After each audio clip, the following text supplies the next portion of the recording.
सरकारच्या विरोधात आवाज उठवणाऱ्या शक्तीपीठ विरोधी कृती समितीचे समन्वयक गिरीश फोंडे यांना कोल्हापूर महापालिकेने निलंबित केलंय। गिरीश फोंडे हे कोल्हापूर महानगरपालिका प्राथमिक शिक्षण विभागात सहाय्यक शिक्षक म्हणून कार्यरत होते। मात्र याचबरोबर गिरीश फोंडे यांचा गेल्या अनेक वर्षांपासून चळवळींमध्ये देखील सहभाग होता आणि इतकंच नाही तर सध्या शक्तीपीठ विरोधी कृषी समितीचे 12 जिल्ह्यातील समन्वयक म्हणून देखील फोंडे हे काम करत होते। उपमुख्यमंत्री एकनाथ शिंदे कोल्हापूर जिल्हा दौऱ्यावर येत असतानाच गिरीश फोंडे यांनी उपमुख्यमंत्री एकनाथ शिंदे कोल्हापूर जिल्हा दौऱ्याला विरोध केलेला होता।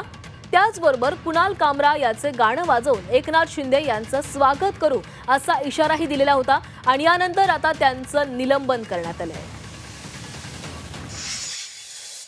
समाजातील संवेदनशील नागरिक या नात्याने या शेतकऱ्यांच्या आंदोलनाला पाठिंबा दिलेला आहे आणि त्याच्यामध्ये कोणतेही आक्षेपार्ह किंवा प्रक्षोभक वक्तव्य मी केलेलं नव्हतं।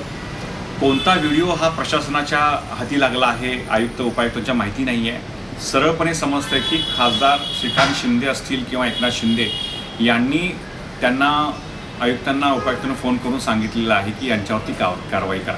आंदोलक शेतकऱ्यांनी ठरवलं होतं की जे आर्टिस्ट आहेत कुणाल कामरा यांनी जे गायलेलं गीत आहे विडंबनात्मक त्याच्यामध्ये कोणाचं नाव देखील नाही आहे असं गाणं जे आहे हे प्रतिरोधाचं आंदोलनाचं प्रतीक म्हणून त्या दिवशी वापरावं। आता हे सगळं करत असताना उपमुख्यमंत्री एकनाथ शिंदे यांना कशाचा राग आलेला आहे